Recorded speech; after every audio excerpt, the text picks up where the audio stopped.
Hello everyone, my name is doctor Ashish Srivastava और human skeletal system से हम डिस्कस करेंगे एक बहुत ज़्यादा इंपॉर्टेंट, एक बहुत ज़्यादा आउटस्टैंडिंग टॉपिक जिसका नाम होगा जॉइंट्स। तो जॉइंट्स जो है वो नीट के पॉइंट ऑफ व्यू से एक बहुत ज़्यादा इंपॉर्टेंट टॉपिक इसलिए भी हो जाता है क्योंकि नीट में हर बार एटलीस्ट एक क्वेश्चन जॉइंट से पूछा जाता है। तो अगर आप आज के इस लेक्चर को बिना स्किप किए पेशेंस के साथ केयरफुली सुनते हैं, समझते हैं, तो आप नीट में एक क्वेश्चन अपना सिक्योर कर सकते हैं।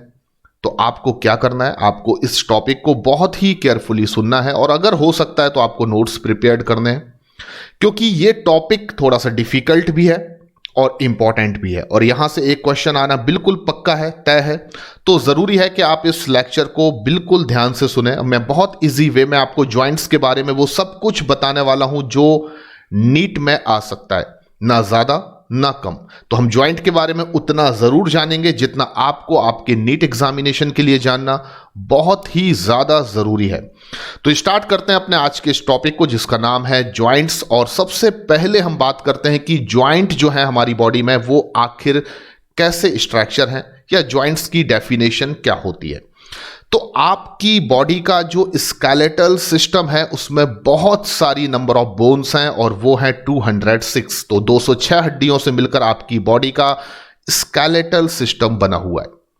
आप याद रखिए कि जब आपकी कोई भी दो बोन आपस में ज्वाइन होती हैं, जब भी आपकी बॉडी में कोई भी दो बोन आपस में ज्वाइन होती हैं तो उन दोनों बोन के आपस में ज्वाइन होने पर जो ज्वाइनिंग पॉइंट होगा उसे ही आप नाम दे देते हैं ज्वाइंट। तो मैं ज्वाइंट को कैसे डिफाइन कर सकता हूं? The joining point of two bones. दो बोन आपस में जहां पर ज्वाइन होती हैं उस ज्वाइनिंग पॉइंट को आप ज्वाइंट कह सकते हैं। लेकिन यहां पर आपको एक चीज और याद रखना है कि यदि एक बोन एक कार्टिलेज के साथ अपनी ज्वाइनिंग कर रही है, फिर से सुनिए, अगर एक बोन एक कार्टिलेज के साथ अपनी ज्वाइनिंग करती है तो उस ज्वाइनिंग पॉइंट को भी आप ज्वाइंट कहेंगे। तो यहां पर ये दोनों चीजें आपको याद रखना है, काफी इंपॉर्टेंट है। अगर एक बोन दूसरी बोन के साथ ज्वाइन होती है तो वो ज्वाइनिंग पॉइंट भी ज्वाइंट है, पर अगर एक बोन एक कार्टिलेज के साथ ज्वाइनिंग करती है तो वो ज्वाइनिंग पॉइंट भी ज्वाइंट्स माना जाएगा। अब हम बात करेंगे जॉइंट्स कितने टाइप के होते हैं। तो सबसे पहले आप याद रखिए कि आपकी बॉडी में 3 डिफरेंट टाइप के जॉइंट्स प्रेजेंट होते हैं, पर इस बेसिस पर कि जहां पर दो बोन आपस में ज्वाइनिंग कर रही हैं वहां पर कौन सा मटेरियल प्रेजेंट है। तो क्लासिफिकेशन ऑफ जॉइंट्स हम डिस्कस कर रहे हैं इस बेसिस पर कि जहां पर दो बोन आपस में ज्वाइनिंग करेंगी वहां पर कौन सा मटेरियल प्रेजेंट है। तो पहला जो ज्वाइंट का टाइप होता है वो है फाइब्रस ज्वाइंट। और याद रखिए कि फाइब्रस ज्वाइंट में दो बोन होंगी, ये बोन नंबर 1 है, ये बोन नंबर 2 है। यहां पर दो बोन है और दोनों बोन्स के बीच में अगर dense fibrous connective tissue present है, फिर से बोल रहा हूं मैं, अगर दो बोन्स के बीच में जो ज्वाइनिंग पॉइंट है वहां पर dense fibrous connective tissue present है, यानी कि डेंस फाइबर्स हैं कनेक्टिव टिश्यू के वहां पर लोकलाइज्ड या प्रेजेंट, तो आप ऐसे ज्वाइंट को फाइब्रस ज्वाइंट कह देंगे। इसी तरीके से जो दूसरा टाइप है ज्वाइंट्स का उसको आप कार्टिलेजिनस ज्वाइंट कह सकते हैं। कार्टिलेजिनस ज्वाइंट की एक खासियत होती है कि यहां पर दो बोन्स जो आपस में ज्वाइनिंग कर रही हैं, bone number 1 and bone number 2, तो अगर दो बोन्स आपस में ज्वाइन करती हैं और जहां पर वो ज्वाइन होती हैं उस ज्वाइनिंग पॉइंट पर अगर एक मोटा सा पैड व्हाइट फाइब्रस कार्टिलेज का प्रेजेंट होता है तो आप ऐसे ज्वाइंट को क्या कह सकते हैं? Cartilaginous joint. फिर से सुनिए, अगर दो बोन के बीच में एक मोटा सा व्हाइट फाइब्रस कार्टिलेज का पैड प्रेजेंट है तो आप ऐसे ज्वाइंट को क्या कह देंगे? Cartilaginous joint. क्लियर? पर एक चीज आप हमेशा याद रखिए, अगर दो बोन के बीच में कोई भी कार्टिलेज प्रेजेंट है तो आप वहां पर कार्टिलेजिनस ज्वाइंट नहीं कहेंगे। ऐसा हो सकता है कि दो बोन जहां पर आर्टिकुलेट हो रही हैं, जुड़ रही हैं, वहां पर हाइलिन कार्टिलेज प्रेजेंट हो, ऐसा आपको देखने को मिलेगा साइनोवियल जॉइंट्स में। तो हमेशा याद रखिए कार्टिलेजिनियस जॉइंट आप केवल उन्हीं जॉइंट्स को कह सकते हैं जहां पर दो बोन्स के बीच में व्हाइट फाइब्रस कार्टिलेज का पीस या पैड प्रेजेंट होगा। अगर हाइलिन कार्टिलेज है वहां पर तो आप उसे कार्टिलेजिनस जॉइंट बिल्कुल भी नहीं कहेंगे। कार्टिलेजिनस ज्वाइंट में केवल और केवल व्हाइट फाइब्रस कार्टिलेज प्रेजेंट होता है और कोई भी कार्टिलेज प्रेजेंट नहीं होगा।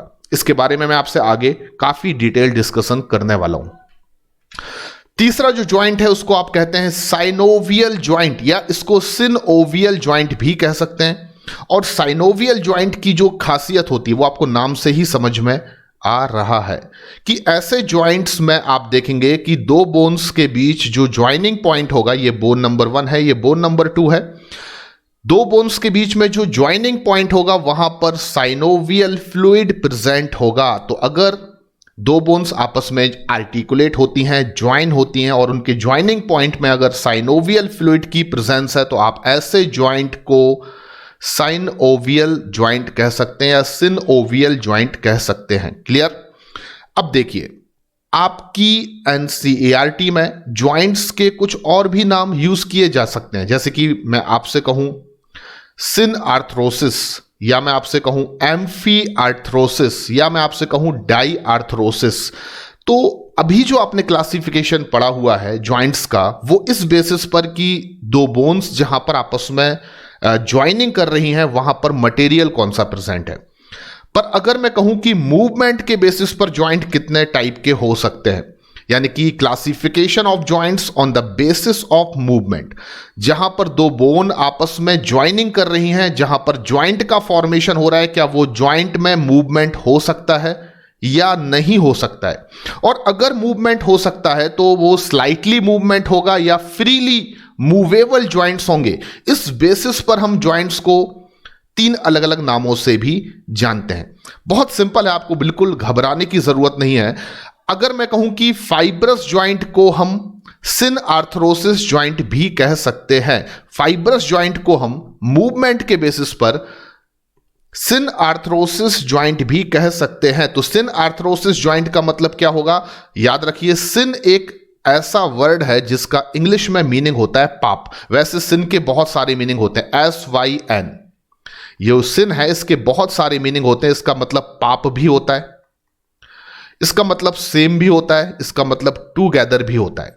क्लियर? ये आपके लिए याद रखना है क्योंकि ये छोटी मोटी सी ट्रिक्स हैं जो आपको चीजें याद कराने में काफी हेल्पफुल हो जाती हैं। तो सिन का मतलब पाप भी होता है, तो यहां पर हम याद रखेंगे सिन आर्थरोसिस में सिन का मतलब क्या हो सकता है, पाप। तो याद रखिए, सिन आर्थरोसिस ऐसे ज्वाइंट हैं जिनमें मूवमेंट करना पाप है, यानी कि इन ज्वाइंट्स में कभी भी मूवमेंट नहीं होगा। मूवमेंट करना पाप है, इनमें कभी भी मूवमेंट नहीं होगा, यानी कि ये ज्वाइंट्स कभी भी अलाउ नहीं करेंगे मूवमेंट को। तो फाइब्रस ज्वाइंट का ही दूसरा नाम आप याद रखिए सिन आर्थरोसिस ज्वाइंट, और कभी भी फाइब्रस ज्वाइंट में मूवमेंट नहीं होता। ये इमूवेबल ज्वाइंट्स हैं, इनमें कभी भी आपको मूवमेंट देखने को नहीं मिलेगा। इसी तरीके से मूवमेंट के बेसिस पर कार्टिलेजिनस ज्वाइंट को हम एम्फी आर्थरोसिस भी कह सकते हैं, और एम्फी आर्थरोसिस में एम्फी वर्ड यूज हो रहा है, AMPHI। हम सभी ने पढ़ा हुआ है, एम्फी का मतलब होता है डुअल, यानी कि दोहरे स्वभाव की कोई चीज अगर है तो आप उसको एम्फी टर्म यूज कर सकते हैं। तो कार्टिलेजिनस ज्वाइंट को आप एम्फी आर्थरोसिस भी कह सकते हैं, यानी कि एम्फी का मतलब है डुअल। तो ये ज्वाइंट ऐसे ज्वाइंट्स हैं जिनमें मूवमेंट होता भी है पर इतना ज्यादा भी नहीं होता कि आप कह सकें कि ये फ्रीली मूवेबल ज्वाइंट्स हैं, यानी कि इनमें मूवमेंट होगा पर बहुत ज्यादा मूवमेंट नहीं होगा। तो ये डुअल नेचर के कह सकते हैं कि ज्वाइंट्स हैं। तो आप हमेशा याद रखिए, एम्फी आर्थरोसिस ज्वाइंट्स हमेशा ऐसे ज्वाइंट्स हैं जिनमें स्लाइट मूवमेंट होता है, हल्का फुल्का मूवमेंट होता है, ये फ्रीली मूवेबल ज्वाइंट्स नहीं है। तो कार्टिलेजिनस ज्वाइंट का दूसरा नाम एम्फी आर्थरोसिस, और इनमें मूवमेंट होता है पर बहुत ज्यादा नहीं होता है, यानी कि मैं याद रखूंगा यहां पर कि इनमें स्लाइटली मूवमेंट होता है। क्लियर? अब हम बात करेंगे कि साइनोवियल ज्वाइंट्स को मूवमेंट के बेसिस पर हम एक और नाम से भी जानते हैं जो है डाई आर्थरोसिस। और डाई आर्थरोसिस का मतलब आप याद रखिए फ्रीली मूवमेंट, यानी कि ये फ्रीली मूवेबल ज्वाइंट्स हैं। सिनओवियल ज्वाइंट आपकी बॉडी के ऐसे ज्वाइंट्स हैं जिनमें टोटल फ्री मूवमेंट होता है, बिल्कुल फ्रीली मूवमेंट आप इनमें देख सकते हैं। तो ये हो गया आपके ज्वाइंट्स का टाइप, और यहां पर आपने 3 डिफरेंट टाइप्स के ज्वाइंट्स को पढ़ा। फाइब्रस ज्वाइंट्स जिनमें मूवमेंट नहीं होगा, इसलिए आप इनको एक नया नाम दे सकते हैं सिन आर्थरोसिस। कार्टिलेजिनस ज्वाइंट जिनको आप एक नया नाम दे सकते हैं एम्फी आर्थरोसिस और इनमें स्लाइटली मूवमेंट होता है, जबकि साइनोवियल जॉइंट्स जिनको आप एक नया नाम दे सकते हैं डाई आर्थरोसिस और इनमें फ्री मूवमेंट होता है, या ये फ्रीली मूवेबल जॉइंट्स हैं। क्लियर? तो यहां तक की कहानी आपको समझ में आ चुकी है। अब हमें आगे क्या करना है? आगे हमें एक एक जॉइंट को डिटेल में स्टडी करना है, यानी कि हम फाइब्रस जॉइंट को, कार्टिलेजिनस जॉइंट को और साइनोवियल जॉइंट्स को डिटेल में स्टडी करेंगे, और साथ में हम इनके एग्जाम्पल भी समझेंगे, यानी कि ये जॉइंट्स आपकी बॉडी की किस लोकेशन पर हैं ये भी आपको जानना होगा, क्योंकि क्वेश्चंस हमेशा एग्जाम्पल को लेकर ही आते हैं। तो हम स्टार्ट करते हैं सबसे पहले fibrous joint. Clear? Fibrous joint. तो अभी भी आपने देखा कि फाइब्रस जॉइंट में दो बोन होती हैं, ये बोन नंबर 1 है, ये बोन नंबर 2 है। दोनों बोन आपस में जहां पर ज्वाइन होती हैं वहां पर dense fibrous connective tissue present होता है। वहां पर क्या प्रेजेंट होता है? Dense fibrous connective tissue. तो यहां पर डेंस फाइबर्स बहुत ही क्लोजली इन दोनों बोन्स को आपस में ज्वाइन करेंगे, आर्टिकुलेट करेंगे। तो फाइब्रस जॉइंट की अपनी एक खासियत यह होती है कि इसमें दो बोन बहुत ज्यादा क्लोजली ज्वाइंट होती हैं, बहुत ज्यादा क्लोजली ज्वाइन होती हैं। क्लियर? और इस ज्वाइनिंग को आप फाइब्रस से याद रख सकते हैं। फाइब्रस से आपको याद रखना है फाइबर। फाइब्रस से क्या याद रखना है आपको? फाइबर। और हम सभी जानते हैं फाइबर मतलब क्या होता है? धागा होता है। तो आप अपने घर में जब किन्हीं दो कपड़ों को देख लीजिए, ये एक क्लॉथ है और ये कोई दूसरा क्लॉथ है। हम अपने घरों में जब किन्हीं भी दो कपड़ों को सिलाई मशीन की हेल्प से बहुत ही ज्यादा टाइटली टाइड कर देते हैं, यानी कि सिल देते हैं, तो आप देखेंगे कि मैंने दो कपड़ों के यहां पर आपस में एक दूसरे के साथ बिल्कुल क्लोजली सिल दिया है, उनको टाइटली टाइड कर दिया है। तो इस तरीके से आप देख सकते हैं कि हमारे फाइब्रस ज्वाइंट में भी दो बोन्स बहुत ज्यादा क्लोजली और टाइटली ज्वाइंट होती हैं, इस तरीके से कि इनमें मूवमेंट होना पॉसिबल नहीं होगा, यानी कि फाइब्रस ज्वाइंट में किसी भी प्रकार का मूवमेंट नहीं होगा। कोई भी एक बोन दूसरे बोन के रिस्पेक्ट में कभी भी मूव नहीं कर सकती। ऐसा नहीं हो सकता कि बोन नंबर 1 बोन नंबर 2 के रिस्पेक्ट में या बोन नंबर 2 बोन नंबर 1 के रिस्पेक्ट में आपस में क्या कर पाए? किसी भी प्रकार का मूवमेंट कर सके। इसलिए फाइब्रस ज्वाइंट को हम फिक्स्ड ज्वाइंट भी कहते हैं। तो देखिए बहुत सारे नाम है एक ही ज्वाइंट के, fibrous joint, fixed joint, immovable joints, और इनका एक नाम मैंने अभी भी आपको बताया, सिन आर्थरोसिस ज्वाइंट। तो ये आप बिल्कुल रट लीजिए, ये चारों नाम एक ही चीज है, फाइब्रस ज्वाइंट, सिन आर्थरोसिस, फिक्स्ड ज्वाइंट, क्योंकि इनमें मूवमेंट नहीं हो रहा है, और क्योंकि मूवमेंट नहीं हो रहा है इसलिए इनको आप एक और नाम दे सकते हैं, इमूवेबल ज्वाइंट्स। क्लियर? तो फाइब्रस ज्वाइंट को आपको फाइबर से याद रखना है। जिस तरीके से दो कपड़ों को हम आपस में बहुत क्लोजली सिलाई कर देते हैं, इसी तरीके से दो बोन आपस में फाइब्रस ज्वाइंट की हेल्प से काफी क्लोजली कनेक्टेड या आर्टिकुलेट हो जाती हैं, और उनमें एक दूसरे के रिस्पेक्ट में कभी भी मूवमेंट नहीं हो सकता है। अब क्वेश्चन ये पैदा होता है कि आपकी बॉडी में फाइब्रस ज्वाइंट कहां पर प्रेजेंट है? तो देख लेते हैं। हमारी बॉडी में फाइब्रस ज्वाइंट का बेस्ट एग्जांपल है सूचर। ये वर्ड बहुत ज्यादा इंपॉर्टेंट है, सूचर। मैं यहां पर लिख देता हूं SUTURE। ये ऐसा एक टर्म है जिससे क्वेश्चन बिल्कुल आ सकते हैं। तो सूचर क्या होता है मैं आपको समझा देता हूं। हमारी बॉडी में जो हमारा स्कल है और हमारे स्कल में जो क्रेनियल बोन्स हैं, आपकी स्कल में कितनी क्रेनियल बोन्स हैं? तो आपका आंसर होगा हमारे स्कल में टोटल 8 क्रेनियल बोन्स होती हैं। फ्रंट में फ्रंटल है, टॉप पर 2 पैराइटल हैं, साइड में 2 टेम्पोरल हैं, बैक में एक ऑक्सीपिटल है, और क्रेनियल फ्लोर पर एक इथमॉइड है और एक स्फेनॉइड है। तो आपके जो स्कल में क्रेनियल बोन्स हैं वो आपस में एक दूसरे के साथ जिन जॉइंट्स की हेल्प से जुड़ती हैं, देखिए ये एक बोन है जो दूसरी बोन से यहां पर ज्वाइन हो रही है। इस बोन को मैं कह सकता हूं ये फ्रंटल बोन है, और ये देखिए पैराइटल बोन के साथ आपस में ज्वाइनिंग कर रही है। इसी तरीके से पैराइटल बोन यहां पर आप देखेंगे टेम्पोरल बोन के साथ ज्वाइनिंग कर रही है। क्लियर? तो आपस में क्रेनियल बोन्स जिस ज्वाइंट की हेल्प से ज्वाइंट होती हैं उसको आप कहेंगे fibrous joint, and cranial bones के बीच बनने वाले फाइब्रस ज्वाइंट को हम सूचर कहते हैं। Suture is the joint between 2 cranial bones. कभी भी आपसे पूछा जाता है सूचर्स क्या है, तो आपका आंसर होगा suture is a joint between 2 cranial bones. और हमारी 2 क्रेनियल बोन्स के बीच बनने वाले जो सूचर ज्वाइंट्स हैं वो लिटरली इमूवेबल, फिक्स्ड या फाइब्रस ज्वाइंट है, जिनको हम सिन आर्थरोसिस भी कह सकते हैं। तो यहां तक की कहानी आपको समझ में आ चुकी है। आपको फाइब्रस ज्वाइंट के बारे में जितना जानना था उतना मैंने आपको बता दिया, इससे ज्यादा आपको जानने की जरूरत नहीं है। अगला हमारा जो ज्वाइंट का टाइप है वो है कार्टिलेजिनस ज्वाइंट। एंड आप हमेशा याद रखिए कि आपने देखा कि कार्टिलेजिनस ज्वाइंट में हमेशा क्या होता है, एक बोन ये है, बोन नंबर 1, ये बोन नंबर 2 है, और दो बोन्स के बीच में ये आप देख सकते हैं जो ग्रीन कलर का एक पैड मैंने यहां पर बनाया हुआ है, क्योंकि व्हाइट कलर का पैड अगर मैं बनाता तो वो आपको दिखाई नहीं देता। तो यहां पर जो ग्रीन कलर का मैंने ये पैड बनाया हुआ है, ये लिटरली व्हाइट फाइब्रस कार्टिलेज का एक पैड है जो दो बोन्स के बीच में प्रेजेंट होगा, इसलिए आप ऐसे ज्वाइंट को नाम दे देते हैं cartilaginous joint. And cartilaginous joint में मूवमेंट तो होता है लेकिन इनमें बहुत स्लाइट मूवमेंट होता है, इसीलिए आपने इनको नाम दिया था एम्फीऑर्थ्रोसिस। तो मैं लिख सकता हूं कि इनमें वेरी स्लाइट मूवमेंट होता है, बिल्कुल हल्का मूवमेंट होता है, लिमिटेड मूवमेंट होता है। क्लियर? ये फ्रीली मूवेबल ज्वाइंट्स बिल्कुल भी नहीं है। अब क्वेश्चन यह है कि आपकी बॉडी में कार्टिलेजिनस ज्वाइंट कहां पर प्रेजेंट होते हैं?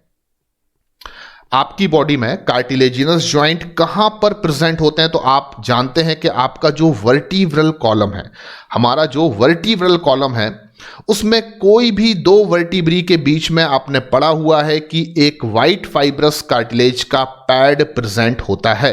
क्लियर? तो जब भी आपका जो ट्रंक पोर्शन है, आपका जो ट्रंक पोर्शन है, जब भी आप मूवमेंट करते हैं, यानी कि आप जब डांस करते हैं, जैसे कि आप देख रहे हैं ये लड़की यहां पर क्या कर रही है, डांस कर रही है। तो जब भी आप डांस करेंगे या फिर तेजी से चलेंगे, फिरेंगे, दौड़ेंगे या फिर योगा करेंगे, जैसे कि चक्रासन जिसमें आप अपनी कमर को बिल्कुल पीछे तक ले जाते हैं इस तरीके से, तो उस दौरान आपके वर्टिब्रल कॉलम में मूवमेंट होता है। और वर्टिब्रल कॉलम में जो एक स्लाइट मूवमेंट होता है जिसकी वजह से आप अपने ट्रंक पोर्शन को मूव कर सकते हैं, याद रखिए इस मूवमेंट के समय पर कोई भी दो वर्टिब्रा के बीच में, क्योंकि एक कार्टिलेज का पैड यहां पर आपको दिख रहा है प्रेजेंट है, pad of white fibrous cartilage. तो जब भी आपका वर्टिब्रल कॉलम मूव करता है तो लिटरली क्या होता है कि आपके दो वर्टिब्री के बीच में जो व्हाइट फाइब्रस कार्टिलेज का पैड है वो प्रेस होता है। दोनों बोन्स उस कार्टिलेज के पैड को दबाती हैं और पैड जो है वो प्रेस होता है, क्योंकि कार्टिलेज में इलास्टिसिटी होती है। इस वजह से आपका वर्टिब्रल कॉलम क्या कर सकता है, मूव कर सकता है। लेकिन याद रखिए कि आप ये मूवमेंट स्लाइट मूवमेंट की तरह कर सकते हैं, आप इसमें फ्री मूवमेंट नहीं कर सकते। तो एक लिमिटेड ही आप अपने वर्टिब्रल कॉलम को पीछे तक ले जा सकते हैं, इससे ज्यादा पीछे नहीं ले जा सकते। हां, कुछ लोग हो सकता है कि प्रैक्टिस करके चक्रासन करते हैं, योगा करते हैं, जिसमें वो पूरी तरह से अपनी बॉडी को एकदम कह सकते हैं कर्व की तरह पीछे की ओर ले जा सकते हैं, तो वो एक प्रैक्टिस वाला मैटर है। लेकिन ऑर्डिनरी तौर पर मैं बात करूं तो आप अपने वर्टिब्रल कॉलम में एक स्लाइट मूवमेंट कर सकते हैं, एक लिमिटेड मूवमेंट कर सकते हैं, क्योंकि आपकी वर्टिब्री के बीच में जो व्हाइट फाइब्रस कार्टिलेज का पैड है वो एक लिमिट तक ही प्रेस हो सकता है, जिसकी वजह से लिमिटेड मूवमेंट आपके वर्टिब्रल कॉलम में हो सकता है। क्योंकि ये ज्वाइंट्स कौन से ज्वाइंट्स हैं? तो आपका आंसर होगा कार्टिलेजिनस ज्वाइंट। चलिए दूसरा एग्जांपल हम देखते हैं कि कार्टिलेजिनस ज्वाइंट आपकी बॉडी में और कहां पर हो सकते हैं। तो प्यूबिक सिम्फाइसिस, प्यूबिक सिम्फाइसिस या प्यूबिक सिम्फाइसिस आपने कहां पर पढ़ा हुआ है? आपको जल्दी से मैं याद कराता हूं। आपने जब पैल्विक गर्डल को पढ़ा था, आपने जब पैल्विक गर्डल को पढ़ा था तो वहां पर मैंने आपको बताया था कि हमारे पैल्विक गर्डल में दो कॉक्सल बोन्स होती हैं। हमारे पैल्विक गर्डल में क्या होती है? दो कॉक्सल बोन होती है। देखिए कि ये कॉक्सल बोन है और ये दूसरी कॉक्सल बोन है। तो पैल्विक गर्डल का राइट हाफ भी एक कॉक्सल बोन से मिलकर बना है और लेफ्ट हाफ भी एक कॉक्सल बोन से मिलकर बना है।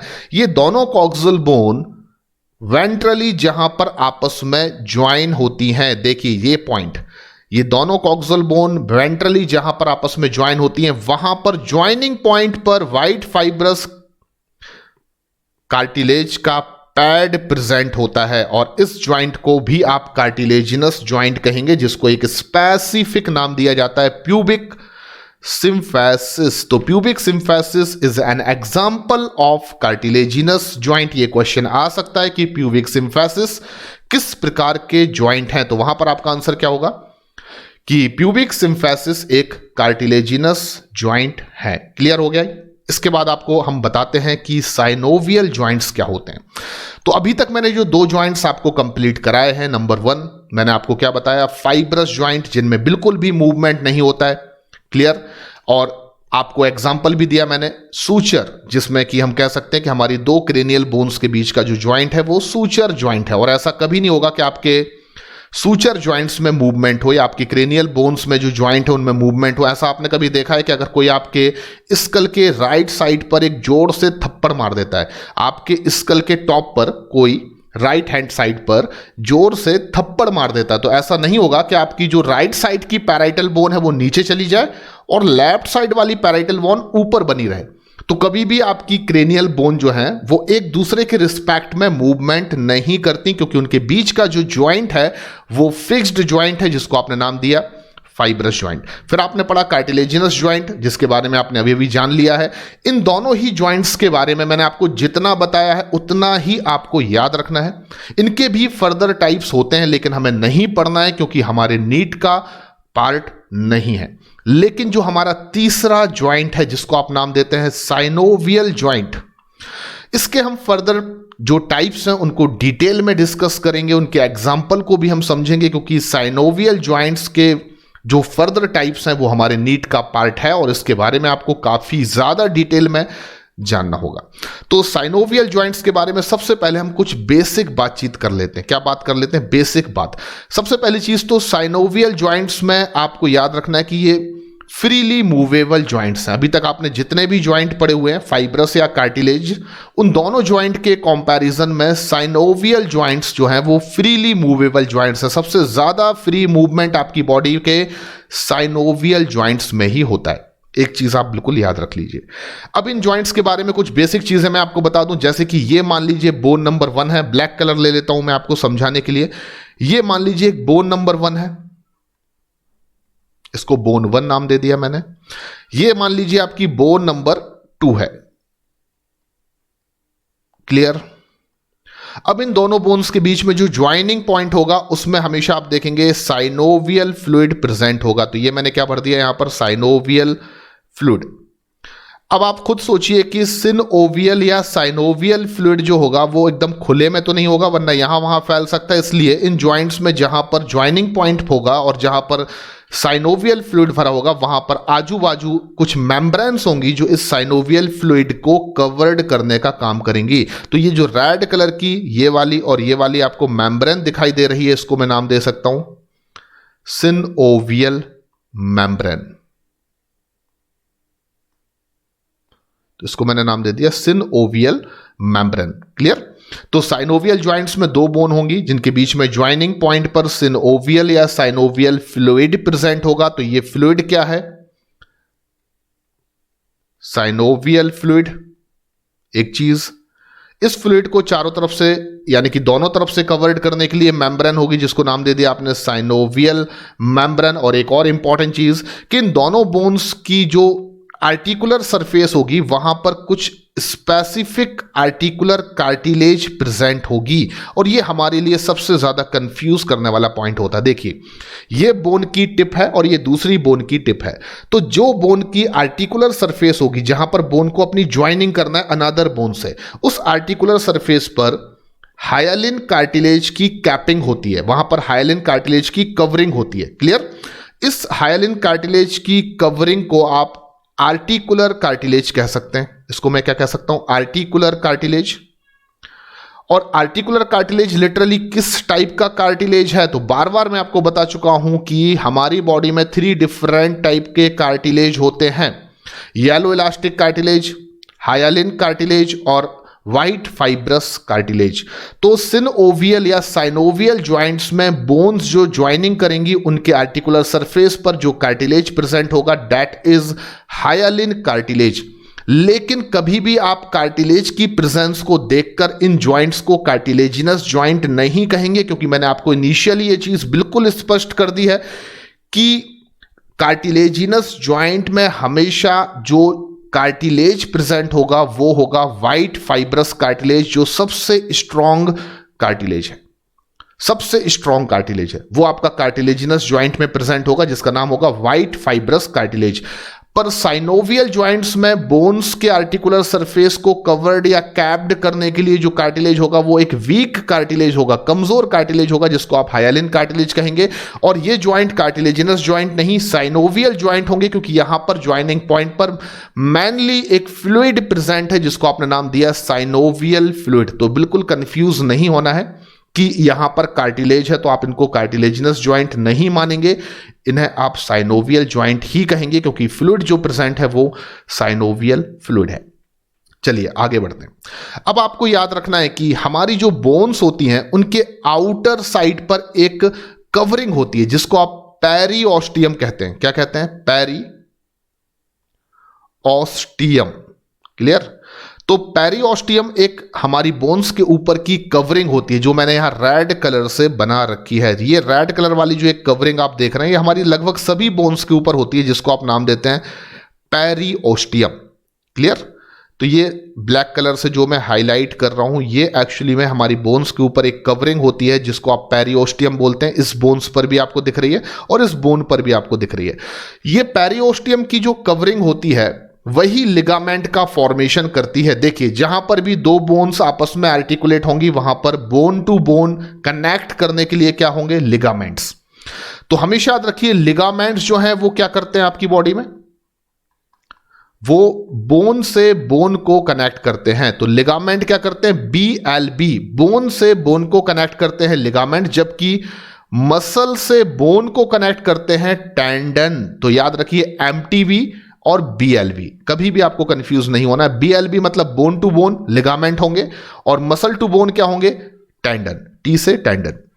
तो यहां पर भी आपको देखना है कि दो बोन्स के बीच में उनको जोड़ने के लिए टेंडन्स होंगे, कुछ धागे जैसे स्ट्रक्चर होंगे। इन लिगामेंट्स होंगे, मैं टेंडन बोल रहा हूं, लिगामेंट्स होंगे कुछ धागे जैसे स्ट्रक्चर जो एक बोन को दूसरी बोन से जोड़ेंगे। अच्छा, इन लिगामेंट्स का फॉर्मेशन कैसे होता है ये भी आप देख लीजिए। तो जो पेरिओस्टियम है बोन्स के ऊपर की आउटर कवरिंग, वही अपना एक्सटेंशन करके लिगामेंट का फॉर्मेशन करती है। देखिए इस पेरिओस्टियम के एक्सटेंशन से ही ये क्या बन रहे हैं? लिगामेंट्स का फॉर्मेशन हो रहा है।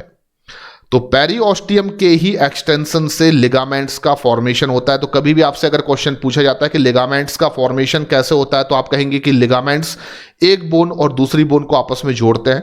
ये एक थ्रेड या धागे जैसे स्ट्रक्चर है। हर एक बोन के ऊपर एक कवरिंग होती है जिसको आप पेरिओस्टियम कहते हैं और पेरिओस्टियम के एक्सटेंशन से ही लिगामेंट का फॉर्मेशन होता है जैसा कि आपको स्ट्रक्चर में दिखाया जा रहा है। तो यहां तक आपको जो कुछ भी मैंने साइनोवियल ज्वाइंट्स के बारे में बताया वो बहुत ही ज्यादा बेसिक सी चीजें हैं जो आपको याद रखना है। अब मैं आपको एक और बहुत ही इंपॉर्टेंट फैक्ट बताने वाला हूं जो आपको ध्यान से सुनना होगा, और वो फैक्ट ये है कि साइनोवियल ज्वाइंट को साइनोवियल क्यों कहते हैं या साइनोवियल फ्लूइड को साइनोवियल क्यों कहते हैं। तो साइनोवियल जो टर्म है दो अलग अलग वर्ड से मिलकर बना हुआ, एक सिन, एक वर्ड क्या है? सिन। साइनोवियल में दो वर्ड हैं, एक सिन और दूसरा ओवियल। क्लियर? सिन का मतलब मैंने आपको बताया कि इसका मतलब पाप भी होता है और इसका मतलब सेम भी होता है। तो यहां पर सिन का मतलब आपको याद रखना है सेम, और ओवियल का मतलब होता है एग। आप बोलते हैं ना ओवल शेप्ड स्ट्रक्चर है, तो ओवियल मतलब क्या होता है? एग। अंडाकार को आप ओवियल शेप्ड बोलते हैं, तो ओवियल का मतलब क्या मानेंगे यहां पर आप? एग।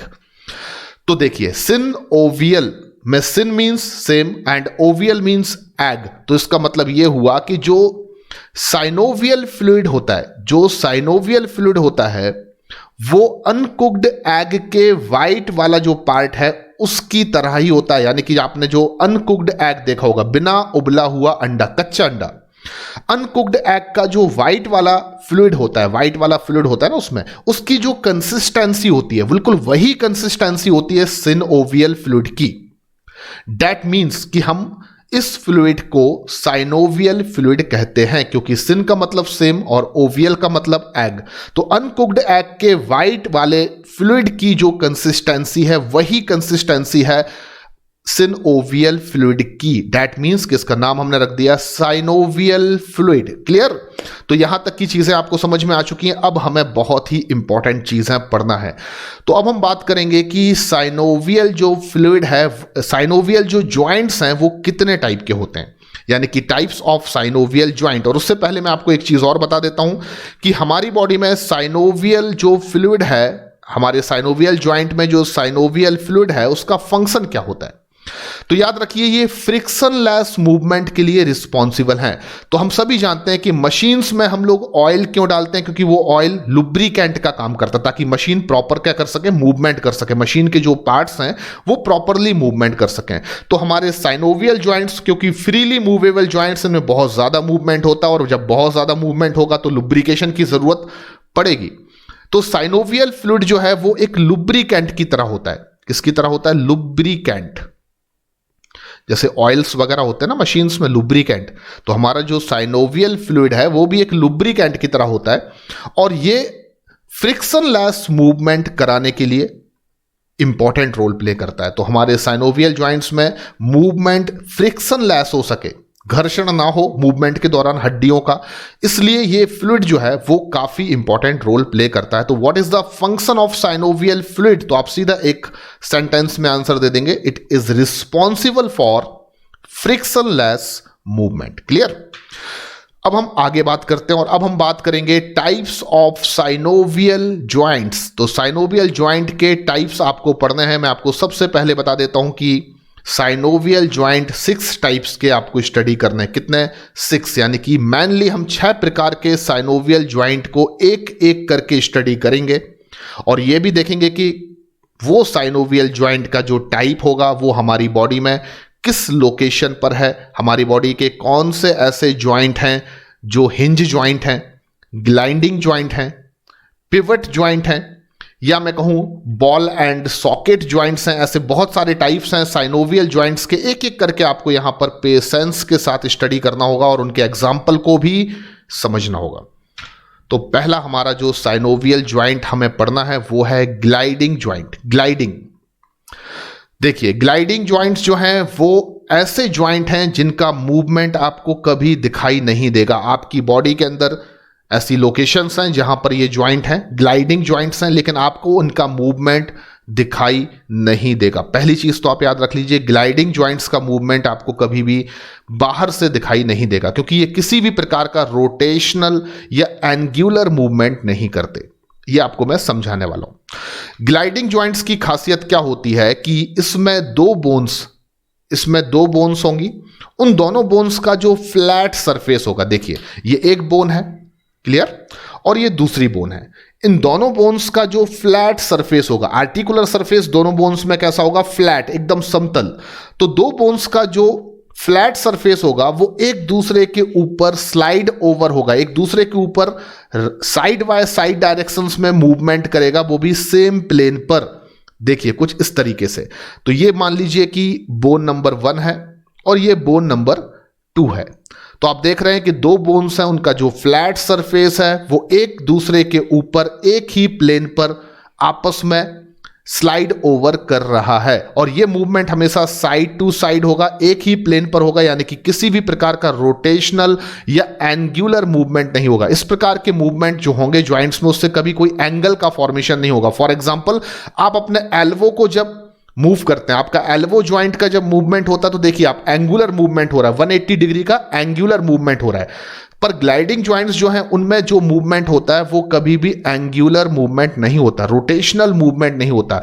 एक बोन फ्लैट है, दूसरी बोन भी फ्लैट है, दोनों बोन एक दूसरे के ऊपर स्लाइड ओवर कर रही हैं एक ही प्लेन पर, किसी भी प्रकार का एंगुलर मूवमेंट नहीं होगा, और साइड टू साइड मूवमेंट होगा, लाइक दिस, ऐसे ऐसे, या इस साइड या इस साइड टू साइड मूवमेंट। ये चीज बिल्कुल दिमाग में आप रख लीजिए।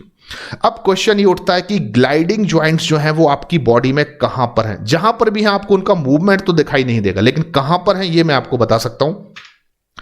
तो एग्जाम्पल आपको याद रखने हैं ग्लाइडिंग ज्वाइंट्स के।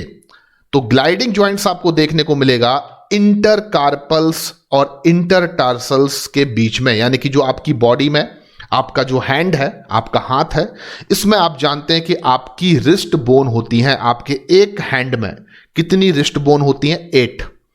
तो देखिए ये वाला जो ज्वाइंट है वो ग्लाइडिंग ज्वाइंट नहीं है, ये कोई दूसरा ही ज्वाइंट है जो मैं आपको आगे बताऊंगा।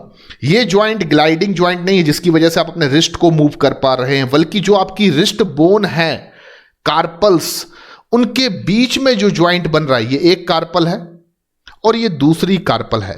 तो दो कार्पल बोन्स के बीच में जो ज्वाइंट है वो ग्लाइडिंग ज्वाइंट है, ना कि रेडियस अल्ना और कार्पल्स के बीच का ज्वाइंट में बोल रहा हूं, ना ही मैं कार्पल्स और मेटाकार्पल्स के बीच के ज्वाइंट की बात कर रहा हूं, बल्कि कार्पल्स और कार्पल्स के बीच में जो ज्वाइंट है that is the gliding joints. और उसी तरह आपके पैरों में कार्पल्स की जगह क्या है, टार्सल्स, जो नंबर में 8 नहीं है, नंबर में 7 है। एक पैर में 7 टार्सल्स हैं, तो 2 टार्सल्स के बीच में भी जो ज्वाइंट बन रहा है वो भी आपका ग्लाइडिंग ज्वाइंट्स है। बिल्कुल कंफ्यूज नहीं होना है। कार्पल्स और रेडियस अल्ना के बीच की बात नहीं हो रही है, कार्पल्स और मेटाकार्पल्स के बीच की बात नहीं हो रही है, बल्कि कार्पल्स और कार्पल्स के बीच के ज्वाइंट को इंटरकार्पल्स, इसी तरह टार्सल्स और टार्सल्स के बीच के ज्वाइंट को इंटरटार्सल्स ज्वाइंट कहा जाएगा। और ये दोनों ही ज्वाइंट्स किसके एग्जांपल हैं, ग्लाइडिंग ज्वाइंट्स के। ये दिमाग में आपको रख लेना है। तो जब भी आप अपने हैंड में मूवमेंट करते हैं, फॉर एग्जांपल मैं अपनी रिस्ट को मूव कर रहा हूं, तो ये रिस्ट का मूवमेंट किस वजह से हो रहा है, डेफिनेटली ये कार्पल्स और रेडियस अल्ना के बीच के ज्वाइंट की वजह से हो रहा है। लेकिन यहां पर इस मूवमेंट के समय पर आपकी जो कार्पल्स है उनमें भी मामूली सा मूवमेंट हो रहा है, एक ही प्लेन पर, साइड टू साइड मूवमेंट जो आपको दिखाई नहीं दे रहा है, और वही है ग्लाइडिंग मूवमेंट। अच्छा, ग्लाइडिंग मूवमेंट आपका और कहां पर आपको देखने को मिल सकता है? 2 एग्जाम्पल तो आपने समझ लिए, एक मैंने आपको बताया इंटरकार्पल्स और दूसरा बताया इंटरटार्सल्स। और कहां पर हो सकता है ग्लाइडिंग ज्वाइंट्स? तो आपने देखा कि आपके पास एक क्लेविकल बोन है, आपकी ये नेक वाले पोर्शन पर एक बोन है, एक राइट साइड और एक लेफ्ट साइड, जिसको आप क्लेविकल बोन कहते हैं। Literally the clavicle bone is the part of pectoral girdle. आपके पैक्टोरल गर्डल में 2 बोन्स होती हैं, किसी भी एक हाफ में, राइट हाफ में भी 2 बोन्स है, लेफ्ट हाफ में भी 2 बोन्स है। एक को आप बोलते हैं क्लेविकल, आपने पढ़ा हुआ है, और दूसरी बोन को आप नाम देते हैं स्कैप्यूला। तो आपकी जो क्लेविकल बोन है वो वेंट्रली आपके स्टर्नम के साथ ज्वाइंट होती है। देखिए ये वाली, ये आपकी यहां से लेके यहां तक क्लेविकल बोन है, और ये क्लेविकल बोन यहां पर किसके साथ आर्टिकुलेट हो रही है, ज्वाइन हो रही है? तो आप कहेंगे हमारी ब्रेस्ट बोन के साथ, जिसको आप नाम देते हैं स्टर्नम। तो ये आपकी कौन सी बोन हो जाती है यहां पर? स्टर्नम। एक फ्लैट बोन होती है ना वेंट्रली, जिसको आप क्या कहते हैं? स्टर्नम। तो इस ज्वाइंट को मैं कह रहा हूं, क्लेविकल और स्टर्नम के बीच का जो ज्वाइंट है उसको भी हम क्या कहेंगे? उसको भी आप कहेंगे कि ये ग्लाइडिंग ज्वाइंट्स है। क्लियर? तीसरा एग्जांपल आपको मिल गया, स्टर्नम विद क्लेविकल। अब हम सभी जानते हैं कि क्लेविकल बोन डॉर्सली जाकर एक्रोमियन प्रोसेस के साथ आर्टिकुलेट होती है, ज्वाइंट बनाती है। तो मैं कह सकता हूं कि clavicle with acromion process of scapula के बीच में जो ज्वाइंट बन रहा है वो भी ग्लाइडिंग ज्वाइंट है। तो 4th एग्जांपल भी आपको मिल चुका है, क्लेविकल विद एक्रोमियन प्रोसेस। इसके अलावा कहां पर मिलेगा आपको? तो देखिए, आप केवल हमारी फर्स्ट नंबर की जो रिब है उसको छोड़ दें। पहली नंबर की जो रिब है वो स्टर्नम के साथ जो ज्वाइंट बनाती है उसको आप छोड़ दीजिए, वो आपको बिल्कुल नहीं पढ़ना है। लेकिन सेकंड नंबर की जो रिब है, थर्ड नंबर की जो रिब है, 4th, 5th, 6th और 7th नंबर तक की जो रिब है, यानी कि मैं इन शॉर्ट का अगर बात करूं तो सेकंड से लेकर 7th नंबर की जो रिब है वो स्टर्नम के साथ जो ज्वाइंट बनाती हैं वो भी ग्लाइडिंग ज्वाइंट है। और बहुत सारे स्टूडेंट्स को ये कंफ्यूजन होता है कि स्टर्नम और रिब के बीच का जो ज्वाइंट होता है वो कार्टिलेजिनस होता है। तो मैं इसका बहिष्कार करता हूं कि स्टर्नम और रिब्स के बीच के ज्वाइंट को आप कार्टिलेजिनस ज्वाइंट नहीं कहेंगे। हालांकि रिब्स स्टर्नम से हाइलिन कार्टिलेज की हेल्प से जुड़ती है, लेकिन आप इसको कार्टिलेजिनस ज्वाइंट नहीं कहेंगे, क्योंकि मैंने आपको पहले ही बता दिया कि कार्टिलेजिनस ज्वाइंट में हमेशा वाइट फाइब्रस कार्टिलेज का पैड होगा।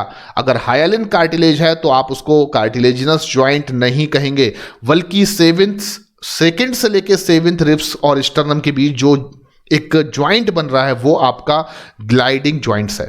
तो एक्सेप्शनली याद रखना है आपको, फर्स्ट नंबर की रिब स्टर्नम के साथ जो ज्वाइंट बनाती है वो ग्लाइडिंग ज्वाइंट नहीं है, वो कोई तीसरी चीज है, वो आपको याद नहीं रखना है।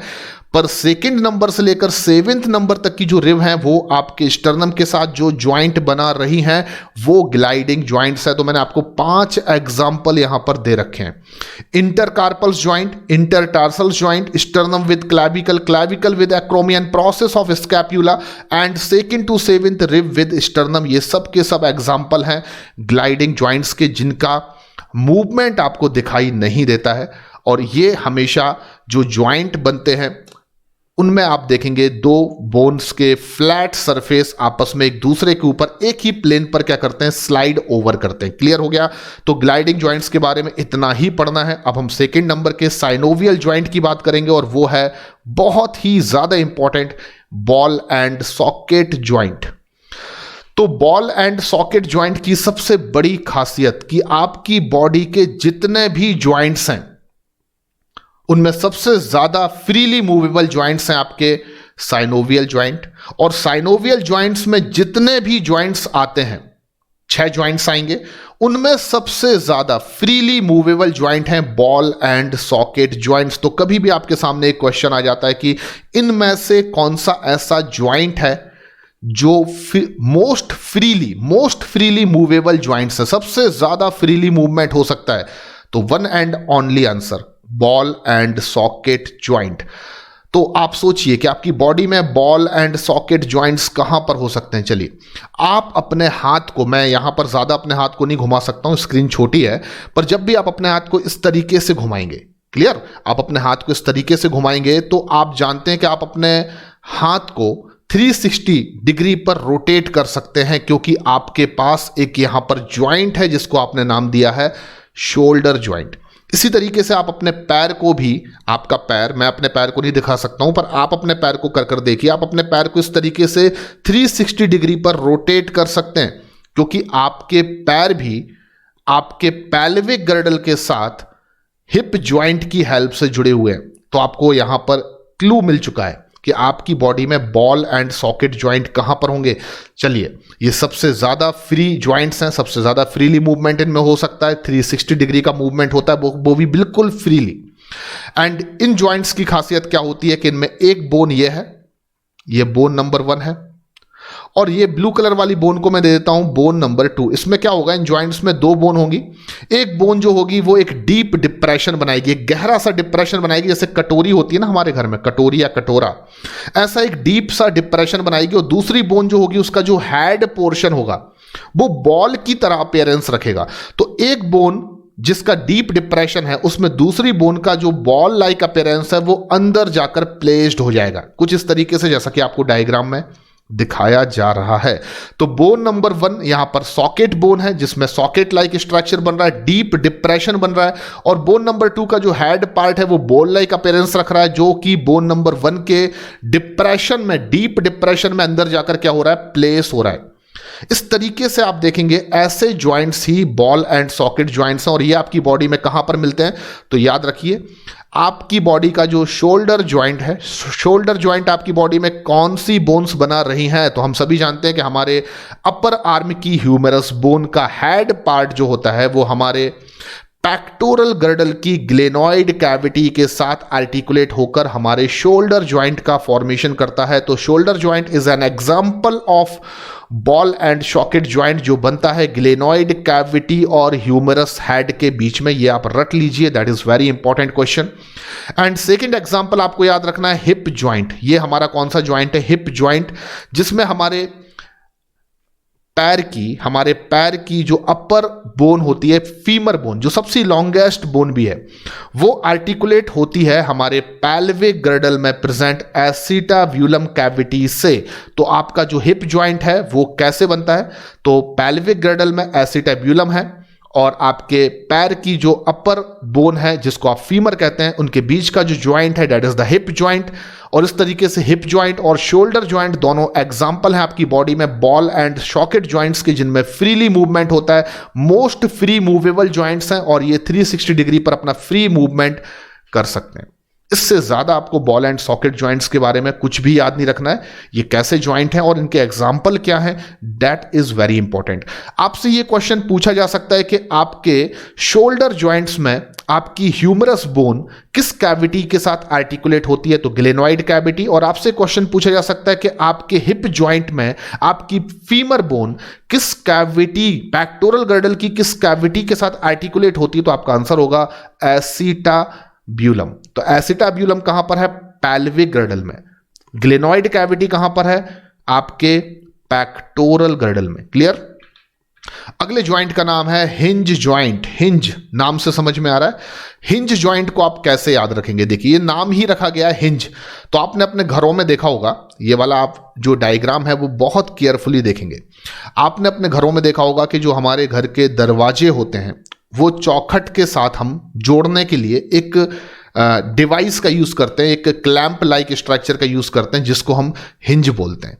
तो हिंज लिटरली क्या होते हैं? जो आपको ये डायग्राम दिख रहा है इसको देखकर आप समझ चुके होंगे कि ऐसा एक डिवाइस होती है जिससे हम अपने घर के दरवाजे को अपनी चौखट के साथ जोड़ने का काम करते हैं। और जब हिंज की हेल्प से दरवाजे को चौखट के साथ जोड़ा जाता है तो दरवाजे में हम चाहें अगर तो 180 डिग्री का क्या कर सकते हैं? मूवमेंट। दरवाजा एक साइड पूरी तरह से क्या हो सकता है? ओपन हो सकता है, और एक साइड पूरी तरह से क्या हो सकता है? बंद हो सकता है। तो हमारे हिंज ज्वाइंट भी कुछ इसी तरीके के ज्वाइंट्स हैं जिनमें 180 डिग्री का मूवमेंट हो सकता है। देखिए, मैं अपने हाथ को अपने कोहनी यानी कि एल्वो ज्वाइंट की हेल्प से 180 डिग्री पर इस तरीके से मूव कर सकता हूं, कर रहा हूं। ये तो आप समझ चुके होंगे हमारी बॉडी में हमारे हिंज ज्वाइंट कहां पर हो सकते हैं। तो जहां भी आपकी बॉडी में आप देख रहे हैं कि 180 डिग्री का फ्री मूवमेंट हो रहा है, वहां पर पॉसिबिलिटी है कि वहां पर हिंज ज्वाइंट प्रेजेंट हो। और हिंज ज्वाइंट में खासियत क्या होगी? देखिए, एक बोन होगी ये, जिसको मैं बोन नंबर 1 दे देता हूं, और दूसरी बोन होगी कुछ इस तरीके से जिसको मैंने बोन नंबर 2 नाम दे दिया। तो एक बोन जो बोन नंबर 1 है उस पर बोन नंबर 2 अपना इस तरीके से 180 डिग्री का फ्री मूवमेंट करेगी। इस तरीके से आपकी बॉडी में हिंज ज्वाइंट कहां कहां पर है? तो बहुत इजी है। आपका एल्वो ज्वाइंट, देखिए ये वाला पार्ट आप बहुत ध्यान से देखिए, ये है आपके बॉडी का, आपके हाथ का एल्वो ज्वाइंट। एल्वो ज्वाइंट की हेल्प से आप अपने हाथ को 180 डिग्री पर मूव कर सकते हैं। तो पहला एग्जांपल हो जाता है हिंज ज्वाइंट का एल्वो ज्वाइंट। क्लियर हो गया? अपर आर्म और लोअर आर्म की बोन्स जो हैं वो एल्वो ज्वाइंट का फॉर्मेशन करती हैं। दूसरा एग्जांपल हो गया आपका नी ज्वाइंट। आपके घुटने का जो ज्वाइंट है, जहां पर आप जानते हैं आपकी फीमर, आपकी बॉडी की लोअर लेग की जो 2 बोन्स होती हैं, टिबिया और फिब्यूला, उनके साथ मिलकर एक ज्वाइंट का फॉर्मेशन करती है। यहां पर एक नी कैप बोन भी होती है जिसको आप पटेला कहते हैं। वहां पर कलेक्टिवली जो एक ज्वाइंट बनता है that is the knee joint. And knee joint जो है वो भी एक हिंज ज्वाइंट का एग्जांपल है, क्योंकि आप अपने पैरों को चाहें तो आप करके देख सकते हैं। आप अपने पैरों को पीछे की तरफ 180 डिग्री तक ले जा सकते हैं और फिर सीधा आप उसको क्या कर सकते हैं? एकदम लीनियर कर सकते हैं। तो elbow joint and knee joint दोनों एग्जांपल हैं हिंज ज्वाइंट के, लेकिन बात खत्म नहीं होती है। एक और एग्जांपल आपको याद रखना है, that is very very important example. चलिए, आपकी अंगुलियां जो हैं उनमें जो बोन्स हैं उनको आप नाम देते हैं फैलेंजेस। क्लियर? आपकी फिंगर्स में जो बोन है उनको आप नाम देते हैं फैलेंजेस। आपके एक हाथ में टोटल नंबर ऑफ फैलेंजेस होती हैं 14। एक अंगुली में फैलेंजेस होती है 3 और आपके एक थंब में फैलेंजेस होती हैं 2। ये सब आपको पहले से पता है। तो आपकी फिंगर को भी आप 180 डिग्री पर इस तरीके से क्या कर सकते हैं? मूव कर सकते हैं। देखिए मैं कर रहा हूं। तो आपकी इंटरफैलेंजेस ज्वाइंट भी हिंज ज्वाइंट है। That is very important. आपकी इंटरफैलेंजेस ज्वाइंट भी हिंज ज्वाइंट है। तो एक और एग्जांपल मैं ऐड कर सकता हूं यहां पर, इंटरफैलेंजेस ज्वाइंट। क्लियर? इंटरफैलेंजेस ज्वाइंट भी आपकी बॉडी में कैसे ज्वाइंट है? हिंज ज्वाइंट है। क्योंकि आप करके देख लीजिए, आप अपनी उंगली को भी हिंज की तरह क्या कर सकते हैं? 180 डिग्री पर इन बोन्स को मूव कर सकते हैं। लेकिन यहां पर कंफ्यूज नहीं होना है। इंटरफैलेंजेस का मतलब है किन्हीं भी 2 फैलेंजेस के बीच में, ना कि फैलेंजेस और मेटाकार्पल्स के बीच में। क्लियर? फैलेंजेस और फैलेंजेस के बीच का जो ज्वाइंट है दैट इज हिंज ज्वाइंट, ना कि फैलेंजेस और मेटाकार्पल्स के बीच के ज्वाइंट को मैं हिंज कह रहा हूं। देखिए, ये वाला ज्वाइंट हिंज नहीं है, ये वाला ज्वाइंट हिंज है। ये उंगली अगर मैं ऐसी ले जा रहा हूं या ऐसी ऐसी घुमा रहा हूं तो ये हिंज ज्वाइंट नहीं है, ये कोई दूसरा ही ज्वाइंट है जिसको आगे चलकर मैं नाम दूंगा कॉन्डिलॉइड ज्वाइंट्स। लेकिन यहां पर मैं फैलेंजेस के बीच के ज्वाइंट की बात कर रहा हूं जिसको आपने नाम दिया है हिंज ज्वाइंट। तो हिंज ज्वाइंट के 3 एग्जांपल रट लीजिए, elbow joint, knee joint and interphalanges joint. चलिए, अगला जो हमारा ज्वाइंट है that is condyloid joint. Condyloid joint कहां पर होंगे? नाम से ही समझ में आ रहा है ये कॉन्डिलॉइड जैसा कोई टर्म आपने कहां पर सुना हुआ है? Occipital condyle. कॉन्डिलॉइड टर्म जो है वो कहां पर सुना हुआ है आपने? Occipital condyle. यानी कि ये जो ज्वाइंट है वो ऑक्सीपिटल कॉन्डाइल और आपकी फर्स्ट सर्वाइकल वर्टिब्री जिसको आप एटलस वर्टिब्री कहते हैं उसके बीच में फॉर्म होते हैं। तो हमारे जो स्कल में ऑक्सीपिटल कॉन्डाइल हैं और जो हमारे सर्वाइकल वर्टिब्री में फर्स्ट सर्वाइकल वर्टिब्री है एटलस, उसके बीच के ज्वाइंट को आप कॉन्डिलॉइड ज्वाइंट कहेंगे। अब आप में से बहुत सारे स्टूडेंट्स को यह जानने की इच्छा होगी कि आखिर ये ज्वाइंट कैसे बनता है। ऑक्सीपिटल कॉन्डाइल और एटलस वर्टिब्री के बीच में कॉन्डिलॉइड ज्वाइंट कैसे बनता है और इनमें किस तरीके से मूवमेंट पॉसिबल हो पाता है, इसको समझने के लिए सबसे पहले मैं आपको बैक व्यू ऑफ स्कल दिखाने वाला हूं। This is the back view of skull. हमारे स्कल का ये बैक व्यू, यानी कि आप मुझे पीछे से देख रहे हैं। जब आप मुझे पीछे से देखेंगे तो वो क्या होगा, बैक व्यू ऑफ स्कल। और बैक व्यू ऑफ स्कल में आपको जो बोन्स दिखाई देंगी वो इस तरीके से आप देखेंगे। टॉप पर 2 पैराइटल बोन है जिसका पीछे का हिस्सा आपको दिखाया जा रहा है। इसी तरीके साइड का जो बोन्स हैं वो टेम्पोरल बोन है, और एकदम बैक पर जो बोन होगी हमारी क्रेनियल बोन, जो क्रेनियल बैक पर होती है, that is the occipital bone. Occipital bone. और आपने पढ़ा हुआ है कि आपकी जो ऑक्सीपिटल बोन है वो आपके क्रेनियल या क्रेनियम बॉक्स के बैक पोर्शन के साथ साथ क्रेनियल फ्लोर का भी कुछ बड़ा सा पोर्शन बनाने में हेल्प करती है।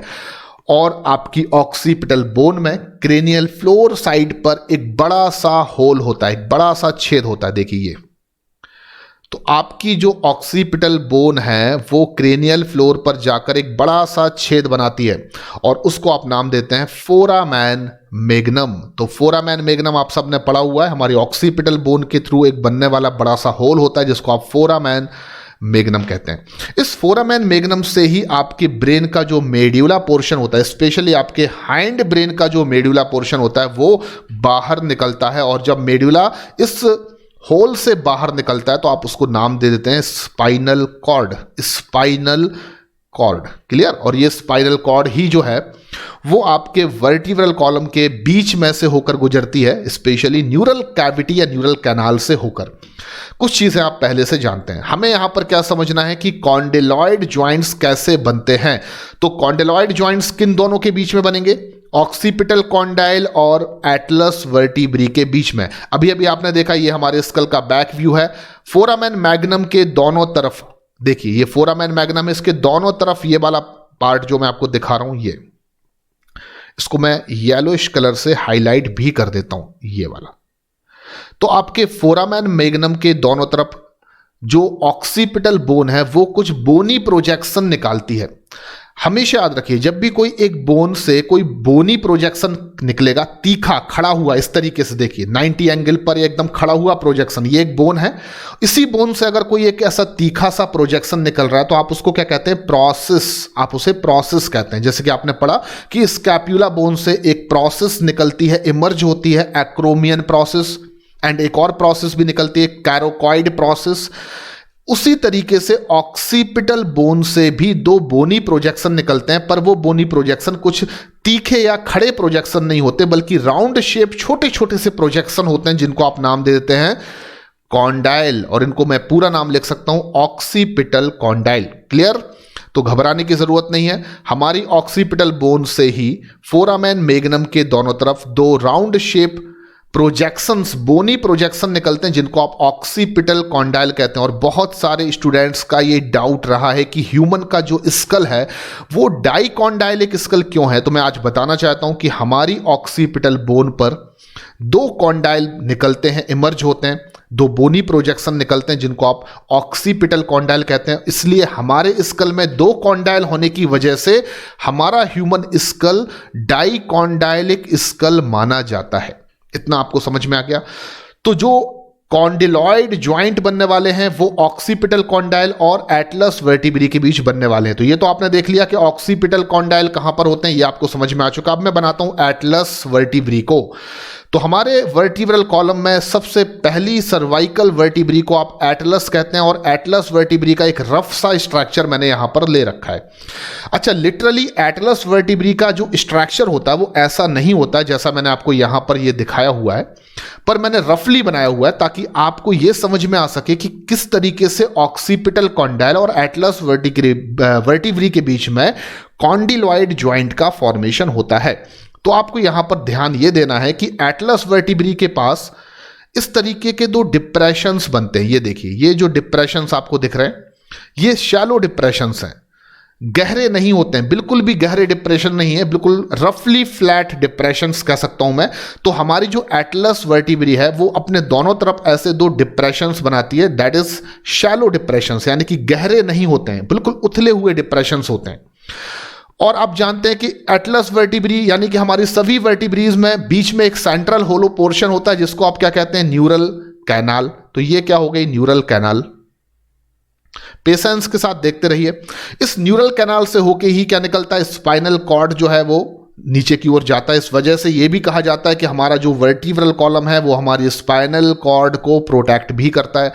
तो एटलस वर्टिब्री में दो शैलो डिप्रेशंस जो आपको दिख रहे हैं, इन शैलो डिप्रेशंस पर ही ये जो आप कह सकते हैं ऑक्सीपिटल कॉन्डाइल हैं वो प्लेस्ड हो जाते हैं और बन जाता है कॉन्डिलॉइड ज्वाइंट। तो मैं जल्दी से आपको कॉन्डिलॉइड ज्वाइंट बनाकर दिखा रहा हूं।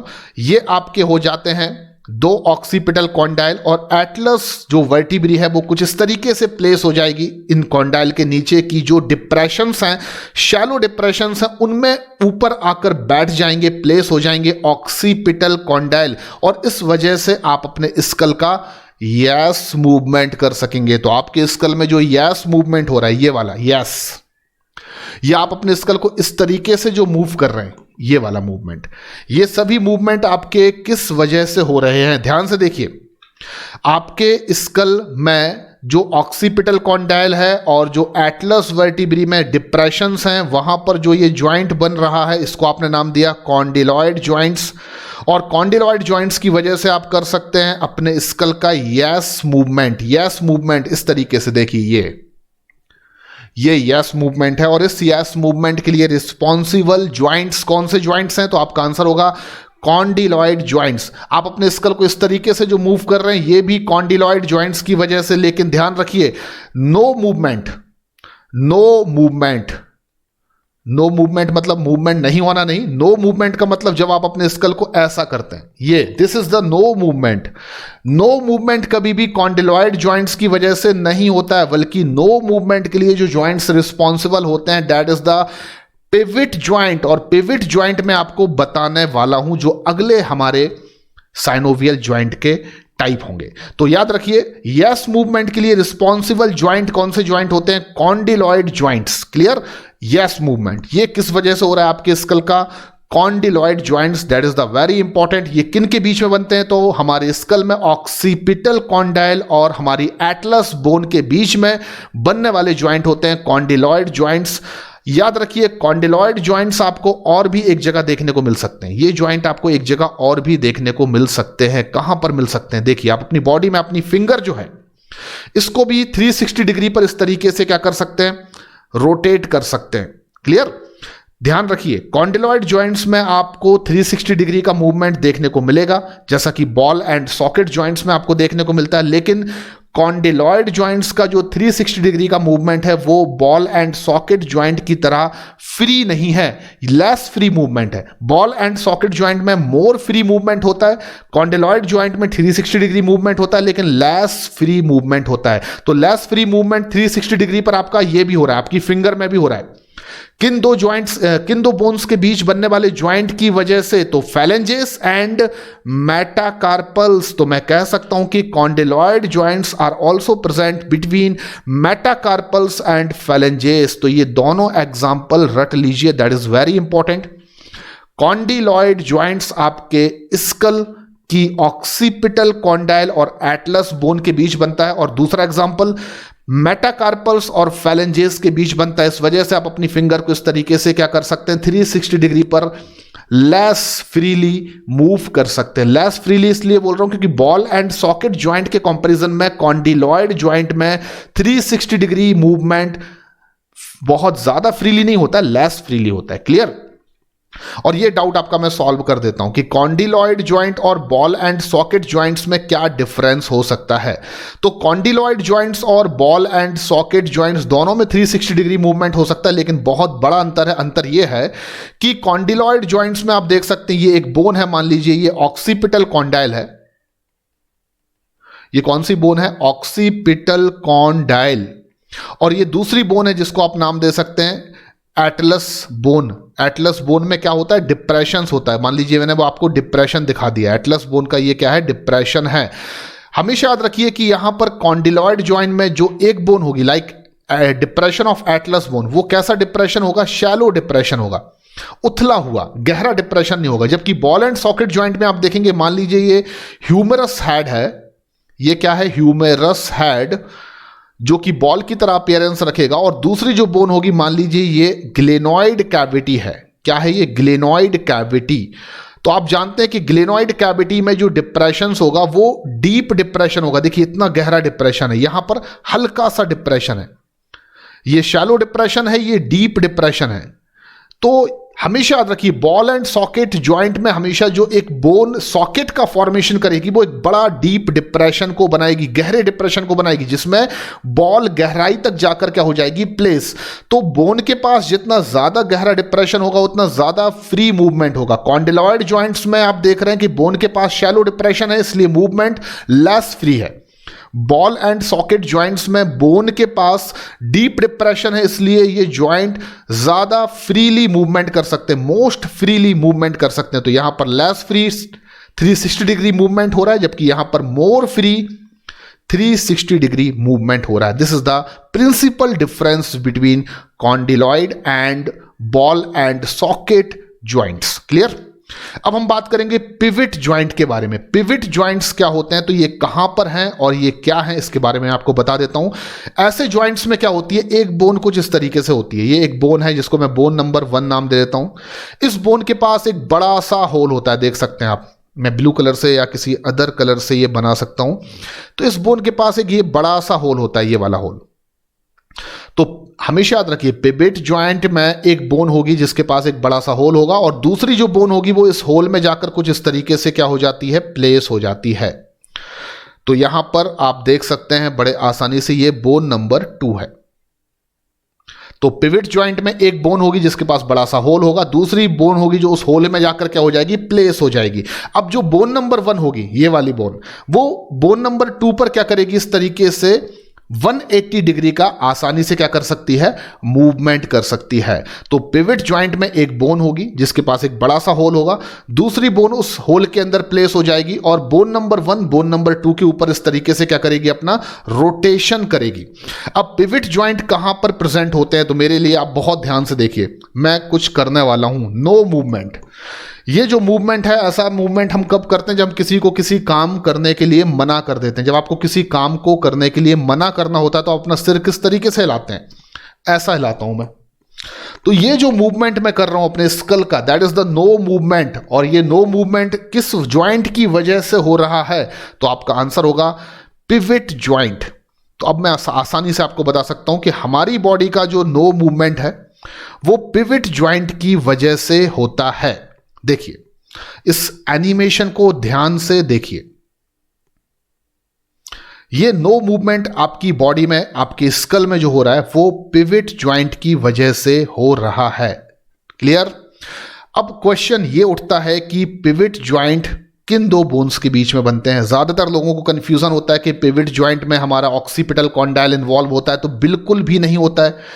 पिविट जॉइंट एक्चुअली में हमारे इनिशियल 2 सर्वाइकल वर्टिब्री के बीच बनने वाले ज्वाइंट हैं। इनिशियल 2 सर्वाइकल वर्टिब्री, आपको पता है कि आपके पास वर्टिब्रल कॉलम में इनिशियली 7 वर्टिब्री जो है उनको आप सर्वाइकल कहते हैं, और उन 7 सर्वाइकल वर्टिब्री में से जो शुरुआती 2 सर्वाइकल वर्टिब्री हैं उनके नाम आप हमेशा याद रख लीजिए। पहली सर्वाइकल वर्टिब्री को हम क्या नाम देते हैं, एटलस, और दूसरी जो सर्वाइकल वर्टिब्री होती है उसको हम नाम देते हैं एक्सिस। तो जो पिविट जॉइंट हैं वो एटलस और एक्सिस सर्वाइकल वर्टिब्री के बीच बनने वाले जॉइंट हैं। पिविट जॉइंट एक्सिस और एटलस सर्वाइकल वर्टिब्री के बीच बनने वाले जॉइंट हैं, जिनकी वजह से आपका नो मूवमेंट होता है। आप किसी काम को करने के लिए जो मना करते हैं, ये नो मूवमेंट आपके बॉडी में एटलस और एक्सिस वर्टिब्री के बीच बनने वाले पिविट जॉइंट की वजह से होता है। अब आपके अंदर ये चीज जानने की इच्छा होगी कि ये जॉइंट एटलस और एक्सिस वर्टिब्री के बीच में कैसे बनते होंगे।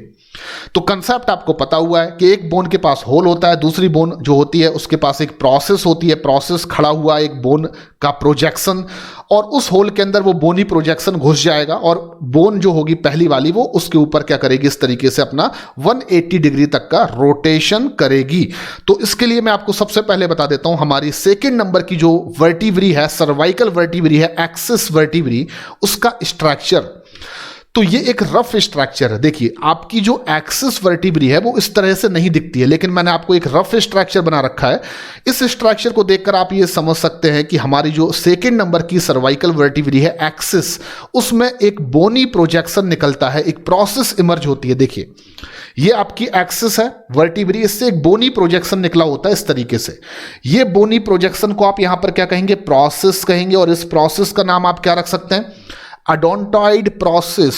क्या नाम दे दिया मैंने, अडोंटॉइड प्रोसेस। तो हमारी जो सेकंड सर्वाइकल वर्टिब्री एक्सिस है उससे एक अडोंटॉइड प्रोसेस निकलती है। ये अडोंटॉइड प्रोसेस जो है वो एक प्रकार का खड़ी हुई बोनी प्रोजेक्शन है, एकदम तीखा खड़ा हुआ बोनी प्रोजेक्शन। क्लियर? ये कहां पर होगी, आपके वर्टिब्रल कॉलम में सेकंड नंबर की वर्टिब्री होगी। अब मैं बताता हूं आपकी जो फर्स्ट नंबर की वर्टिब्री होगी, दैट इज द एटलस, जो हम सभी जानते हैं, जिसके ऊपर हमारे स्कल की ऑक्सीपिटल कॉन्डाइल अपने आप को प्लेस करती है। तो ये हमारी कौन सी वर्टिब्री हो जाती है, एटलस। अब आप ध्यान से देखिए, ये है हमारी एटलस वर्टिब्री।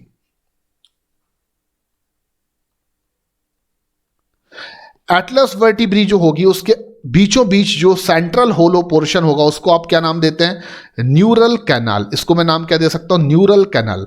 अब न्यूरल कैनाल का जो बैक वाला पोर्शन है, पीछे वाला जो हिस्सा है, मैं आपको दिखा देता हूं यहां पर पॉइंटर से।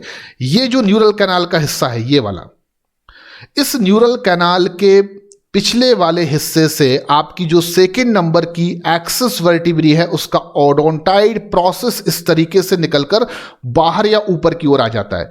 तो देखिए ध्यान से, एनिमेशन को आप ध्यान से देखेंगे, ये एटलस वर्टिब्री के न्यूरल कैनाल के पिछले हिस्से में आपकी सेकंड सर्वाइकल वर्टिब्री एक्सिस का ओडोंटाइड प्रोसेस इस तरीके से निकलकर ऊपर या बाहर की ओर आ जाता है। अब आप समझ सकते हैं कि जो आपकी एटलस वर्टिब्री है वो आपकी एक्सिस वर्टिब्री के ऊपर इस तरीके से क्या कर सकती है, मूवमेंट कर सकती है, जिसकी वजह से आपकी स्कल में नो मूवमेंट हो सकता है। क्लियर? आप नो मूवमेंट कर सकते हैं। सबको समझ में आ चुका होगा।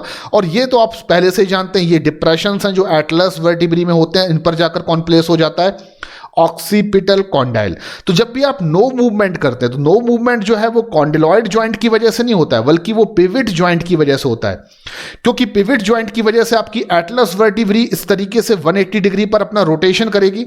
उस दौरान आपके कॉन्डिलॉइड जॉइंट्स में मूवमेंट नहीं होगा। दैट मीन्स कि आपका स्कल आपके एटलस बोन के साथ साथ लेफ्ट या राइट डायरेक्शन में अपना क्या करेगा, रोटेशन करेगा। दैट इज द रीजन कि पिविट जॉइंट ही रिस्पॉन्सिबल हैं हमारी बॉडी में नो मूवमेंट के लिए। तो ध्यान रखिए, एक और चीज मैं आपको बता रहा हूं, जब एक्सिस वर्टिब्री का ओडोंटाइड प्रोसेस आपकी एटलस वर्टिब्री की न्यूरल कैनाल के पिछले हिस्से से ऊपर की ओर इमर्ज होता है, फिर से देखिए ये, तो फिर यहां पर कुछ लिगामेंट्स होते हैं जो न्यूरल कैनाल के पिछले हिस्से से ओडोंटाइड प्रोसेस को निकलने के बाद यहां पर टाइड कर देते हैं, यानी कि ये एक सेपरेट कैनाल ही बन जाती है। अब आगे वाला हिस्से को आप क्या कहेंगे, एटलस वर्टिब्री का न्यूरल कैनाल, जबकि न्यूरल कैनाल के पिछले हिस्से को जिसमें से ओडोंटाइड प्रोसेस निकल रही है, क्योंकि यहां पर लिगामेंट्स ने इसको क्या कर लिया है, टाइड कर दिया। ये क्या है, लिगामेंट्स। लिगामेंट्स क्या करते हैं, बोन टू बोन टाई करते हैं। तो यहां पर ये लिगामेंट्स ने क्या कर दिया, न्यूरल कैनाल के पिछले हिस्से से ओडोंटाइड प्रोसेस के निकलने के बाद आगे से धागे की तरह इसको क्या कर दिया, टाइड। तो एटलस वर्टिब्री में ये पिछले वाली हिस्से को, यानी कि न्यूरल कैनाल के पिछले हिस्से को जहां से ओडोंटाइड प्रोसेस इमर्ज हो रही है, आप इस एटलस वर्टिब्री पर इस कैनाल को ओडोंटाइड कैनाल भी कह सकते हैं। हालांकि ये क्वेश्चन कभी नहीं आने वाला, फिर भी मैं आपको बता देता हूं कि एटलस वर्टिब्री की न्यूरल कैनाल के जिस पोर्शन से एक्सिस वर्टिब्री का ओडोंटॉइड प्रोसेस इमर्ज होता है, आप उस कैनाल को एटलस वर्टिब्री में ओडोंटाइड कैनाल कह सकते हैं। और यहां पर अब एटलस वर्टिब्री अपना रोटेशन करेगी एक्सिस वर्टिब्री पर पिविट जॉइंट की वजह से, जिसकी वजह से आपके स्कल में नो मूवमेंट होगा। कौन सा मूवमेंट होगा? नो मूवमेंट, यानी कि ये वाला मूवमेंट। आपका जो स्कल है वो लेफ्ट और राइट साइड इस तरीके से क्या कर पाएगा? मूव कर पाएगा। तो दो बातें याद रखिए, यस मूवमेंट कॉन्डिलॉइड ज्वाइंट की वजह से और नो मूवमेंट पिवट ज्वाइंट की वजह से। यस मूवमेंट जो कॉन्डिलॉइड ज्वाइंट की वजह से हो रहा है, ये ज्वाइंट्स हमारी बॉडी में कहां पर हैं? तो ऑक्सीपिटल कॉन्डाइल और एटलस के बीच में। एंड साथ में याद रखिए मेटाकार्पल्स और फैलेंजेस के बीच में भी कॉन्डिलॉइड ज्वाइंट्स की प्रेजेंस होती है। लेकिन पिवट ज्वाइंट आपकी बॉडी में वन एंड ओनली जो आपको याद रखना है नीट के पॉइंट ऑफ व्यू से, एक ही जगह पर याद रखना है, वो है आपका जो एटलस और एक्सिस वर्टिब्री है उनके बीच में। चलिए आखिरी हमारा जो टाइप है साइनोवियल ज्वाइंट का, that is the saddle joint. Saddle, तो ये सैडल ज्वाइंट्स क्या होते हैं? सबसे पहले हम जान लेते हैं सैडल ज्वाइंट्स। तो सैडल ज्वाइंट्स आपकी बॉडी में कहां पर हैं? तो आपको बता देता हूं, जहां पर भी है ये आपके हाथ में है, ये आपका जो हाथ का पंजा है यहां पर ही कहीं पर सैडल ज्वाइंट्स हैं। क्लियर? अब ये हाथ के पंजे में कहां पर है? तो मैं आपको बता देता हूं, आपके हाथ का जो थंब है, अंगूठा है, वो आपके उसी हाथ की फिंगर्स को फेस कर सकता है। देखो मैं अपने अंगूठे से अपनी फिंगर को क्या कर सकता हूं? फेस कर सकता हूं। मतलब अंगूठे का जो फेस है वो फिंगर के फेस के जस्ट सामने आ सकता है, कुछ इस तरीके से ये। लेकिन क्या आपके एक ही हाथ की जो फिंगर है वो आपस में एक दूसरे को आमने सामने से फेस कर सकती है? देखो आपके हाथ के दोनों हाथ की फिंगर्स तो आपस में एक दूसरे को फेस कर सकती है, पर एक ही हाथ की फिंगर क्या आपके हाथ की दूसरी फिंगर को आपस में फेस कर सकती है? नहीं कर सकती। पर अंगूठा कर सकता है, आपका जो थंब है वो कर सकता है, just because of saddle joint. तो आपको हिंट मिल चुकी है सैडल ज्वाइंट कहां पर होंगे। तो मैं आपको सबसे पहले क्या करता हूं, हमारे जो हैंड है उसके ज्वाइंट्स को आपको समझा देता हूं। देखिए कार्पल्स और कार्पल्स के बीच के ज्वाइंट को हमने पढ़ा हुआ है। कार्पल्स और कार्पल्स, हमारी रिस्ट बोन जो है उसमें कार्पल्स और कार्पल्स के बीच के ज्वाइंट को आपने पहले ही नाम दे दिया है, ग्लाइडिंग ज्वाइंट्स हैं। क्लियर? उसके बाद आपको याद रखना है कार्पल्स और मेटाकार्पल्स के बीच के ज्वाइंट्स आपको याद नहीं रखने हैं, भूल जाइए। उसके बाद मैं बता देता हूं कि आपकी मेटाकार्पल्स और फैलेंजेस के बीच के ज्वाइंट्स को आपने नाम दिया है condyloid joints. Clear? Condyloid joints. उसके बाद आपको याद है कि फैलेंजेस और फैलेंजेस के बीच में जो ज्वाइंट है उनको आपने नाम दिया है हिंज ज्वाइंट। तो हमारे हैंड में जो ज्वाइंट्स हैं वो मेनली मैंने आपको बता दिए, carpals and carpals gliding, metacarpals and phalanges के बीच में कॉन्डिलॉइड्स और इंटरफैलेंजेस ज्वाइंट मतलब कि हिंज ज्वाइंट। क्लियर? अब आपको याद रखना है कि हमारी जो कार्पल्स है और जो मेटाकार्पल्स है उनके बीच के ज्वाइंट कौन से होते हैं। तो देखिए जो फिंगर वाला पोर्शन है, ये फिंगर वाला पोर्शन है। इस फिंगर वाले पोर्शन में जो मेटाकार्पल्स और कार्पल्स के बीच के ज्वाइंट है इनको आपको बिल्कुल भी याद नहीं रखना है, इनसे आपको कोई मतलब नहीं है। लेकिन जो आपका थंब वाला पोर्शन है, अंगूठे वाला पोर्शन है, इस थंब वाले पोर्शन में नीचे जो मेटाकार्पल्स है और रिस्ट में जो कार्पल्स है उनके बीच में जो ज्वाइंट है that is the saddle joint. ये वाला ज्वाइंट आपका सैडल ज्वाइंट है। थंब वाले पोर्शन में मेटाकार्पल्स और कार्पल्स के बीच के ज्वाइंट को ह्यूमन में आप क्या कहते हैं? Saddle joint. And saddle joints बहुत ज्यादा इंपॉर्टेंट ज्वाइंट है क्योंकि इन ज्वाइंट की वजह से ही आप अपने थंब को अपनी फिंगर के सामने इस तरह से फेस कर सकते हैं। एक इंटरेस्टिंग चीज मैं आपको बताना चाहता हूं, ह्यूमन इवोल्यूशन के पॉइंट ऑफ व्यू से, ह्यूमन इवोल्यूशन के पॉइंट ऑफ व्यू से सैडल ज्वाइंट्स बहुत ही इंपॉर्टेंट हो जाते हैं क्योंकि ये ज्वाइंट्स ह्यूमन को बाकी एनिमल्स और मैमल्स से अलग बनाने का काम करते हैं।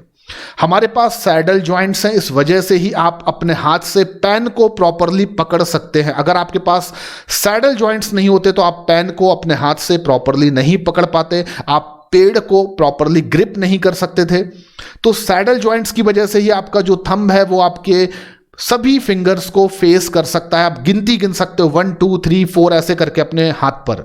तो सैडल ज्वाइंट्स जो है वो इवोल्यूशन के पॉइंट ऑफ व्यू से बहुत ज़्यादा इंपॉर्टेंट ज्वाइंट्स हैं और ये ह्यूमन को बाकी मैमल्स और एनिमल्स से डिफरेंट भी बनाते हैं। और ये कहाँ पर होते हैं तो मैं आपको बता दूं, हमारे हैंड में, हमारे थंब पोर्शन में मेटाकार्पल्स और कार्पल्स के बीच का ज्वाइंट सैडल ज्वाइंट है। लेकिन याद रखिए आपकी फिंगर वाले पोर्शन में मेटाकार्पल्स और कार्पल्स के बीच के ज्वाइंट सैडल ज्वाइंट नहीं है, वो कोई और ही ज्वाइंट है जो आपको बिल्कुल नहीं जानना है। सैडल ज्वाइंट केवल कहां पर है? Between carpals and metacarpals of human thumb. बस इतना याद रख लीजिए। इसी के साथ आपके ज्वाइंट के बारे में आपको जितना भी मुझे बताना था वो कंप्लीट कर चुका हूं। इससे ज़्यादा आपको ज्वाइंट्स के बारे में कुछ भी नहीं पढ़ना होगा नीट के पॉइंट ऑफ व्यू से। तो आपको याद रखना है फाइब्रस, कार्टिलेजिनस और साइनोवियल ज्वाइंट्स। और साइनोवियल ज्वाइंट्स के 6 टाइप, पहला ग्लाइडिंग ज्वाइंट्स, दूसरा आपने पढ़ा बॉल एंड सॉकेट ज्वाइंट्स, तीसरा आपने पढ़ा हिंज ज्वाइंट, फिर कॉन्डिलॉइड ज्वाइंट्स, उसके बाद आपने पढ़ा पिविट ज्वाइंट और आखिरी में आपने पढ़ा सैडल ज्वाइंट्स। तो ये हैं 6 टाइप्स साइनोवियल ज्वाइंट्स के, उनके एग्जांपल्स भी मैंने आपको बता दिए। इतना सब कुछ आपके लिए काफ़ी ज़रूरी है जानना। तो आज के इस लेक्चर में स्टूडेंट्स बच्चों इतना ही, आगे मैं डिस्कस करूंगा आपसे डिसऑर्डर ऑफ लोकोमोशन। तो हमारे लोकोमोशन से रिलेटेड जो डिसऑर्डर्स होते हैं उनके बारे में अगले लेक्चर में मैं आपसे काफ़ी डिटेल डिस्कशन करने वाला हूं। तब तक के लिए थैंक यू वेरी मच, धन्यवाद।